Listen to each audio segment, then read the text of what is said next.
Welcome to the BLK Doctor Collective Podcast. We as Black doctors are in a unique position. We can change our communities, healthcare, and the world. Of course, we start by changing the way we see and value ourselves. I'm your host, Dr. Shanika Horn, pediatrician and physician coach, travel extraordinaire. I am so happy to have you here and listening. So let's get into it.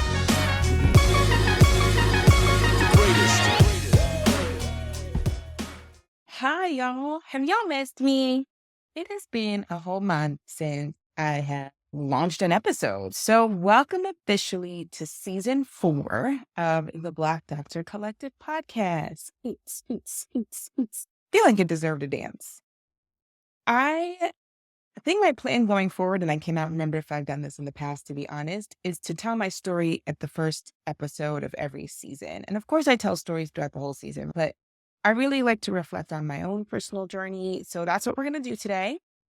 But first, I want to ask you guys, my wonderful listeners, watchers, if you're on YouTube, I want to hear your questions.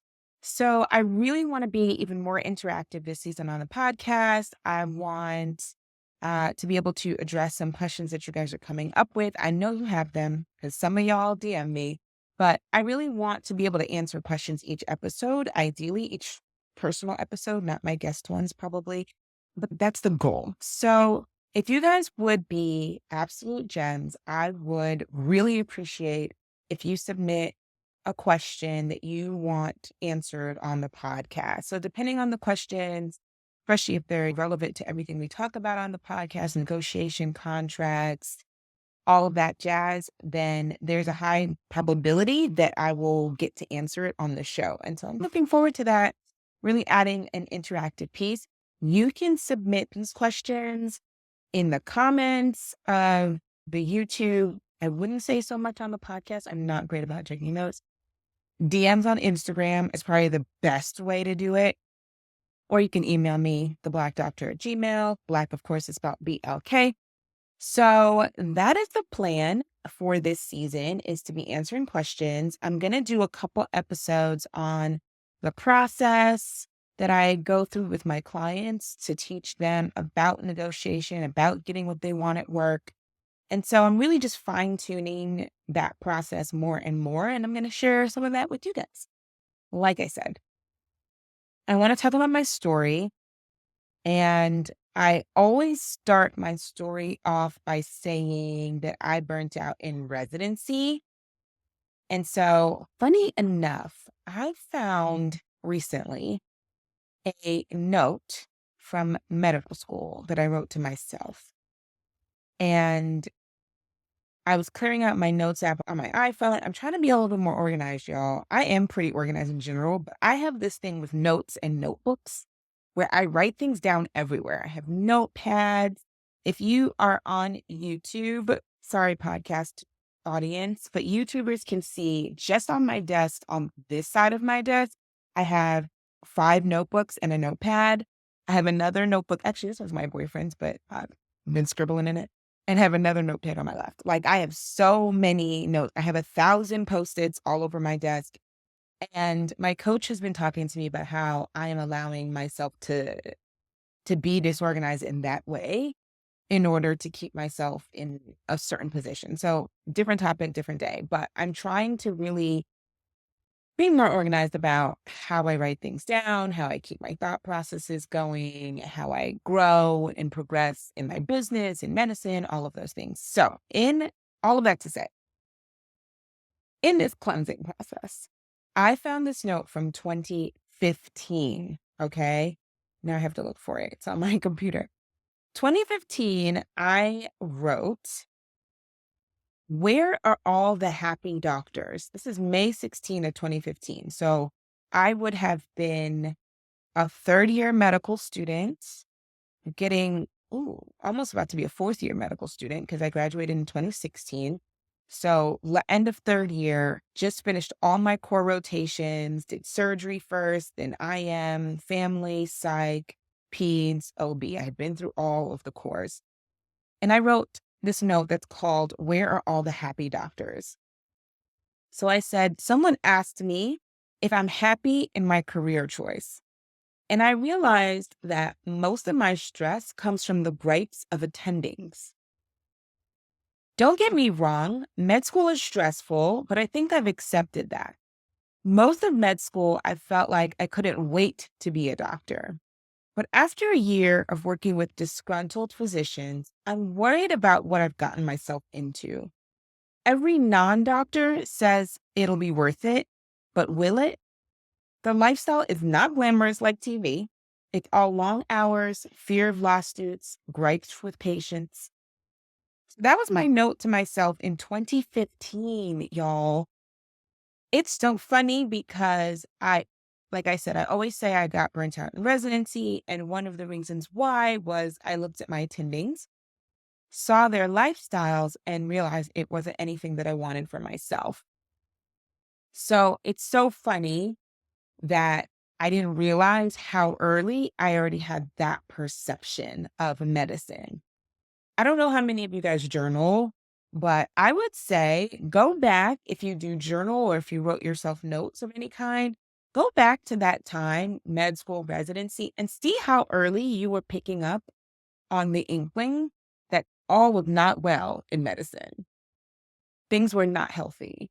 The other part of it is that I wrote that I accepted that med school would be uncomfortable and stressful. I was listening to a podcast this morning with Stacey Bateman, was a guest on a podcast, and she's a life coach for life coaches. And she was talking about one of the things that gets us going is what we call like worthy discomfort, something along the line. Just the concept that we'll be uncomfortable if we think something's worth it. And I think that's how I propelled myself through med school. I think that's how most of us propel ourselves through training in general. This idea that it'll be worth it, that it's just a means to an end, that I can do anything for a finite period of time. Tell me if you've said something like this to yourself. It's just short term. You have to convince yourself that it's short term and that it's going to be worth it at the end. So it's funny that I had that concept for myself starting so early in medicine and I didn't realize it. So, of course, by the time I got to residency, I was burnt out. I said that I recently spoke at the National Medical Association conference in the women's health section, where I was teaching people about contracts, negotiation, my usual hubbub. And of course, I started the story the same way. I was burnt out in residency. And I felt in that moment, I think I always feel a little bit of discomfort. Like I want to qualify my burnout. And I want to say that it's not too early. And I want to explain like why I felt that way. Because I realized that for many years, as students and as residents, trainees on some level, we were indoctrinated into this concept of you have to earn your dues, you have to suffer, and that we're acting from a place of being spoiled or privileged. When I talk about being burnt out in residency, especially to a room of people that's probably a mixed crowd, maybe some older attending, I don't want to come off the way like us millennials got it from boomers. We're giving it to the Gen Zs or the alphas and saying, you guys don't want to work for anything and blah, blah, blah. I don't want to come off as this like spoiled, entitled person that thought that everything was going to be great. But I also want to give voice to my feelings and I understand that they're valid. So anyway, when I say this, I didn't realize I was probably burnt out in medical school, and that's okay. And that I was definitely burnt out in residency, and that's okay. And that I probably worsened it in fellowship. And so by the time I got to fellowship, it makes sense that the reason I went to fellowship was because I was trying to figure out what my options were. And if you know anything else about my story, I am a queen of trying to discover what all the options are. I always want to know what all my choices are. So before I went to med school, I did my MPH, my public health degree, because I wanted to see, was there anything else I could do in health and in medicine, serving people that didn't require me to go to medical school? Because I already knew it was going to be hard. I didn't realize it was going to be something, but I already knew it was going to be hard. So I did that right after undergrad, as a young 21-year-old, 22-year-old. trying to figure out all my options. So then I did the Global Health Fellowship, much for the same reasons. I knew that I didn't want to just be a hospitalist or a clinician in an academic center, which is all I had known to that point. And so I was like, okay, global health. I love travel. I traveled in med school. I did electives in Thailand and Kenya during med school. I used my call free month in residency to spend 6 weeks in Ecuador and Peru, working with populations, underserved areas. So global health seemed like a natural fit for me, something that still gave me variety, which I love variety. I loved the variety of residency where you get to switch every month. Some people hate that, but I loved it because it was like I was never bored. I was always challenged. It was always something new. And I was worried about that with choosing a specialty because pretty much you're choosing the bread and butter of that specialty. If you choose pulmonology, you're going to see asthma all day, maybe a little sprinkle of cystic fibrosis, right? Especially pediatric pulmonology. If you choose GI, you're going to be dealing with constipation all day. And there was nothing I felt like I loved out of any of those bread and butter topics. Maybe like something dermatology related, but I didn't get into I didn't apply to a derm residency. But you know what I mean? There were things outside of my technical scope that I thought I might be interested in, would definitely provide the lifestyle that I was looking for after residency, but were not within my realm of what I felt were my realm of possibilities. I went to the Global Health Fellowship, but it was general peds wrapped in an underserved package. So I served in Navajo Nation. First 6 months was in Arizona at Fort Defiance, working at that hospital. Then I went to Liberia in 2020. COVID hit. I had to leave by March. So from January to March, I was in Liberia. I had to leave at the very end of March, come back to New York, which was COVID epicenter. And then by May 1st, I was in Gallup, New Mexico, serving the Navajo population there. Gallup and Fort Defiance are about 40 minutes apart. I'd already been to Gallup a bunch of times, but I never worked there. Very stressful transition period. But I did all these. I went back to I did all these as a general clinician. And by the time I got to the end of fellowship, it totally makes sense that I did not want to apply for a hospital or clinic position. I took a break after fellowship. I decided I was going to move back from Liberia to my mom's house. Luckily for me, my mom owns a 2-family house, and I moved back home, not knowing what I wanted to do next and not really having anything to say about what I was going to do next. That's like the number one question you get asked upon graduation. Even on my Zoom graduation, I always tell people, I have no idea what I said in that Zoom graduation, y'all. Everybody was looking at me in my little box on the screen. I was sitting in a hotel room in Liberia, dressed, at least from the top. I don't remember if I was wearing anything fancy on the bottom, but I had on a very lovely top for the Zoom window. And I don't know in that moment what I was saying, but all I could remember in my mind was being like, oh my God, I have to tell this entire Zoom panel full of my co-fellows, my previous attendings, who I worked with in Liberia, their families, that I didn't have a job. And also I wasn't really looking for a job. That was the even bigger crux.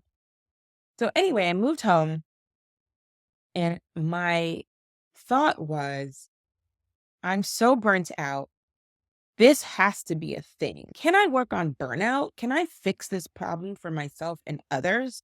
I spent a lot of time on Facebook, Instagram, looking at the conversations around burnout, what people were talking about, what they were experiencing. And to me, it felt very similar, right? This like loss of autonomy, feeling out of control, working more than I wanted to work, doing things I didn't want to do or were not genuinely interested in, just basically being at the mercy of someone else. I thought that I had gotten to the pinnacle of my career. I have this arrival fallacy. You get to the pinnacle, you are there, you're going to make money, except that you are making money and have no control. Like you have no time to spend money to enjoy the money because you only get X amount of vacation days a year and limited sick days and all this. It just felt very caged, like very restrictive. And I was so unhappy about it. Just the concept of it made me so unhappy that I could not apply for a job. So I spent a lot of time on the internet reading, and I had done some reading before. This is like a period of research. Us doctors love research. Spent a lot of time researching how to fix myself, trying to figure out what else I could be interested in, what else I would be good at. There is a misconception amongst doctors that we are only good at clinical things. And we don't even say that within the clinical things, we don't even extrapolate how that would apply to other environments. Because even in the clinic, we are leaders in our field, we are problem solvers, we are communicators. But when it comes time to think about anything else we can do outside of clinic, there's this pervasive attitude of, oh, I'm not good at anything else. All I have is this. All I was trained on is that. I think for me, it was slightly different because I worked full time before I went to med school because I did not go from college straight into medical school. So I had years of job experience, plus my MPH experience, plus my public health experience during COVID, running teams, doing all these things. And I think that allowed me a little bit to recognize, yes, I have a variety of skills that I could probably apply to something else. And one of the things I found as I was looking on how to solve this problem using all my skill set was that a lot of people felt alone, despite the fact that so many people were having this feeling. So I thought, okay, let me create a community around this. Let's problem solve together. Let's figure this out. And that's actually how I came up with the concept of the Black Doctor and the Black Doctor Collective, because I thought collectively we could hold each other up. We can do things that support each other. We can create a community. We don't have the good old boys club, but we got each other and we are a good network. So that's how that concept came to my mind. I eventually moved into coaching because I thought I could at least help people problem solve on an individual level. When I started looking at things that I was good at, I talk, I'm a good talker. I don't have fear of public speaking. And people generally come to me for problem solving. People come to me to help them advocate for themselves. They watch how I advocate. They watch how I ask for things that other people might have not had the courage to ask for. And they want to figure out how to do that. So that's how I ended up moving into the coaching space. The other part of it that kind of fit together was I had to eventually start working. I had to get a job because Sally Mae, I would say Sally Maisha and her ghetto sister Mahalia that want to track you down about these dang student loans are always hovering. So how do I pay for that? Plus, you just can't be a doctor and be sitting at home in your mama's house and feel really good about yourself. I couldn't. So I got a job at an Afghan refugee camp through a locums agency. I didn't know anything about locums or how it worked. But the job seemed interesting. They said I had to go through this agency. Cool. But I thought, okay, going into medicine feels a little bit like self-betrayal because I'm so unhappy. Why would I continue to put myself into jobs and roles where I know that I'm so unhappy and that I don't feel good about myself? I don't feel good about my work. So what would I need to do, or how would I need to show up? How would I need to practice so it didn't feel like a total defeat? And that's how I came up with this. I'm just going to work part-time. I'm going to do 4 days a week. I'm not doing 24-hour call because let me tell you, at 3 a.m., I am not the most pleasant person. Actually, I am a pleasant person. I'm a pleasant person all the time, mostly. But I feel internally like my thoughts are not pleasant. Outwardly, I'm always professional and funny. I'm doing all these things. The nurses love it because I don't want them to know how I feel. But internally, I'm really feeling I don't want to talk to you at 3 and 4 o'clock in the morning. I also think that my decisions were heavily influenced by, I just want to do the least amount right now. Like I should be sleeping. So what is the least amount of effort I can put into this thing? What can I just solve for the immediate problem? It's really hard for me to think large scale, big picture globally at 3, 4 o'clock in the morning. Is that fair to patient care? No. It's ridiculous because patient care at night should be equitable to patient care in the daytime. And for me, knowing that sleep was one of the things I needed to do good patient care, I knew I couldn't do 24-hour calls. So I eliminated 24 hours. I eliminated nights because I like a sleep schedule, like I said. And I said I didn't want to work weekends. I needed a 4-day work week, and I did not want to exhaust myself. I was already exhausted. And so that's what I negotiated. I had them put it in writing. I had gone through a lawyer who read my contract, told me it was a standard contract, but he didn't help me amend it. I did that locums agency. And that was the first time I really got the inkling that the contract matters, the language matters, being clear about what you're asking for and that they agree to those specific terms is very important. Because of course it came back up later when they decided they wanted me to work weekends after firing half their staff and they didn't have enough coverage. Their problem, not my problem, also was written in my contract. And I was really empowered to use the contract in order to back myself up. Because I hadn't yet done all the work in how to communicate my boundaries and how to really advocate for myself. So I used the contract as my back. And I still think it's a great tool as a back. In using my contract, in using the metrics I created for myself that said, okay, this is how I can work in order to be a good doctor, to not feel crappy about the care I'm providing and to not totally deplete myself. That's the marriage of those things is what now you are seeing as the Black Doctor coaching program, the Any Day Negotiator. Because I firmly believe that as physicians, the reason we are burnt out is because we lack agency and power and choice. And it's a lot of the gripes we see with like mid-level providers is that they can just bounce between fields, even if they're not experts. And we do all these things to become experts in our field, and therefore it pigeonholes us.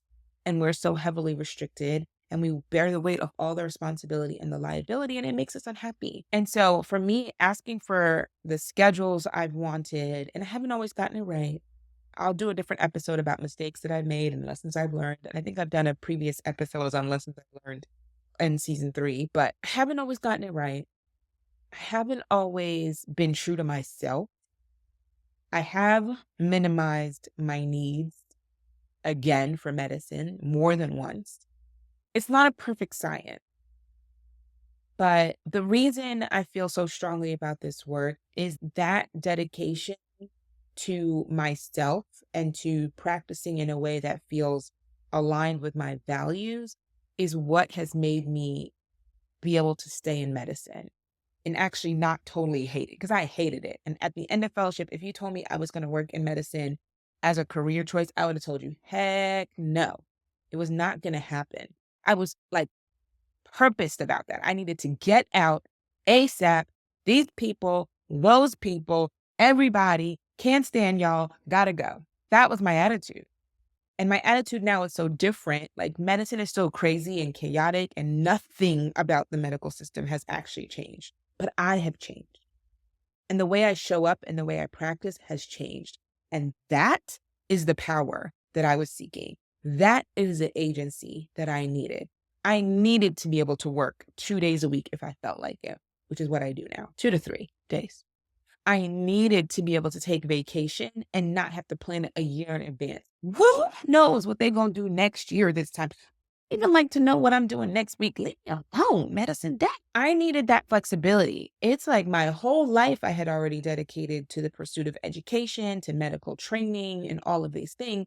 And the concept of continuing to do that for 20, 30, 40, 50 years was an absolute deal breaker.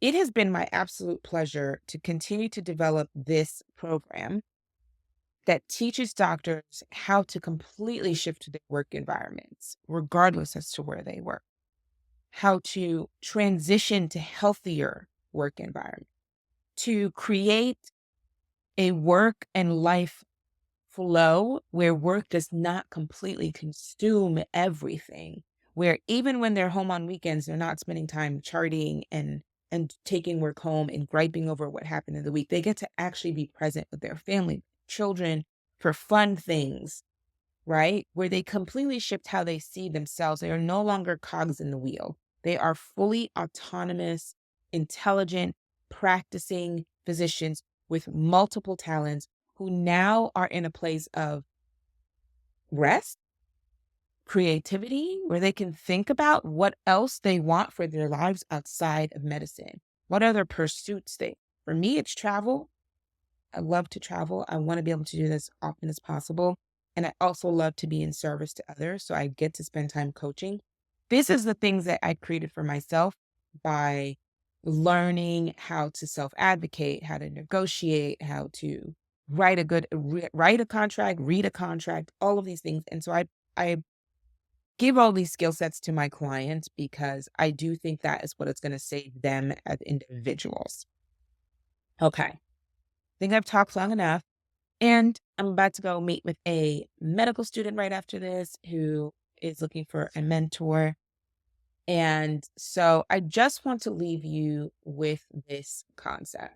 The Any Day Negotiator Coaching Program is a group program. It's now a group program, y'all. That's how big it's gotten. And actually, my clients are getting better results in the group because that community that I wanted to form when I first created is now actually happening. I've moved beyond the one-to-ones and into the community setting. And in this group it's actually women of color. It's not just Black doctors. I have Latinas, I have Indigenous doctors, I have Black doctors, and we are all actively taking control, reclaiming our careers and our lives. And that is the most powerful thing that we can do, to show up in the way that feels in integrity. It gives us joy. We are rediscovering things about ourselves that maybe we've forgotten.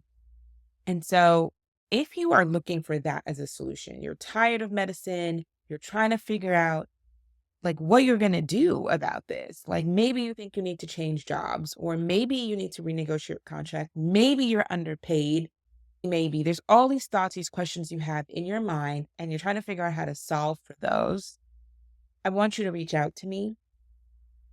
I want you to email me at theblackdoctor@gmail.com and just email me the word coach and I will take it from there. We will get on a call. We'll talk about what you're looking for possibly. I'll ask you a lot of questions that kind of allow us to suss that out.